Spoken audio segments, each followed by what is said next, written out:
이번 영상에서는 화석에 대해서 보도록 하겠습니다. 화석이 되려면은 여러 가지 조건들이 필요합니다. 일반적으로 생물체, 뼈나 줄기와 같은 단단한 부분이 있으면 유리하고 생물체가 분해되기 전에 빨리 묻혀야 됩니다. 그리고 퇴적암이 생성된 후 심한 지각 변동이나 변성작용을 받지 않아야 합니다.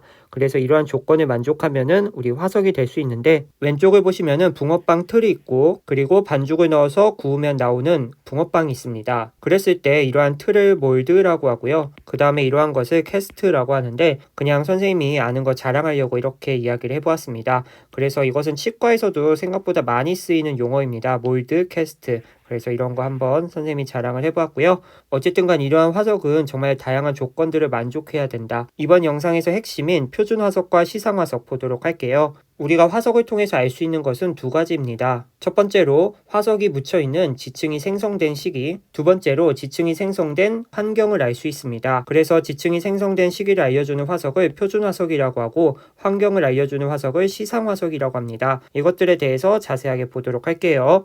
표준 화석이라고 하는 것은 말 그대로 표준이 되는 화석입니다. 우리가 통합과학 시간에 지질시대를 하면서 고생대, 중생대, 그리고 신생대 대표적인 화석들을 배웠을 거예요. 그러한 것들이 이제 표준 화석인데, 지질시대 중 일정 기간에만 번성했다가 멸종한 생물의 화석을 우리가 표준 화석이라고 합니다. 그래서 고생대에 번성했다가 멸종하거나, 중생대에서 번성했다가 멸종하거나, 그리고 신생대에서 번성하다 멸종하는 그러한 생물들을 우리가 이제 이야기를 하는 거겠죠. 이러한 표준 화석이 되려면 조건이 필요합니다. 첫 번째로 생존 기간이 짧아야 되고요. 그 다음에 분포 면적이 넓어야 되고, 그 다음에 개체 수가 많아야 합니다. 생존 기간이 짧다라는 거는 고생대 그 시기에만 살다가 죽어야지 고생대의 표준 화석이 될 수 있다, 이 소리입니다. 고생대, 중생대 이렇게 길게 살면은 하나의 시대를 대표할 수 있는 표준이 되지 않기 때문에 표준 화석이 될 수 없다.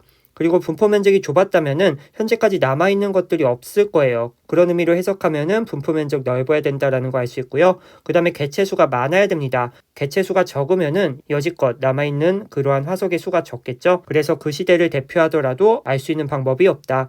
그래서 이러한 조건을 만족해야 됩니다. 그래서 우리가 대표적인 이제 표준 화석들 각 시대마다 외워주셔야 되는데, 고생대 같은 경우는 삼엽충, 중생대 같은 경우는 공룡과 암모나이트, 그리고 신생대 같은 경우는 화폐석과 매머드입니다. 그래서 이렇게 표준 화석 알아보았고요. 다음으로는 시상 화석 보도록 하겠습니다. 시상 화석이라고 하는 것은 환경을 알려주는 화석인데요. 환경 변화에 민감한 생물은 특정한 환경에서 번성합니다. 식물이 그 대표적인 예시인데, 그러한 생물의 화석을 통해 과거에 생물이 살던 시기의 환경을 추정할 수 있습니다. 그래서 특정 환경에서만 서식하는 생물의 화석을 시상 화석이라고 하고요. 시상 화석이 되려면은 생존 기간이 길어야 됩니다. 왜냐면은 생존 기간이 짧다라면은 그 환경에 적응을 한 건지 적응을 하지 못한 건지 알 수 없다라는 것이고, 그 다음에 분포 면적이 좁아야 됩니다. 우리가 위도별로 기후가 다릅니다. 그러면은 환경에 민감한 애들이 전체 위도에서 살 수 없습니다. 어떤 특정한 기후에서만 사는 그러한 생물들이 있을 거고, 이러한 것을 우리가 분포 면적이 좁다라고 이야기를 합니다.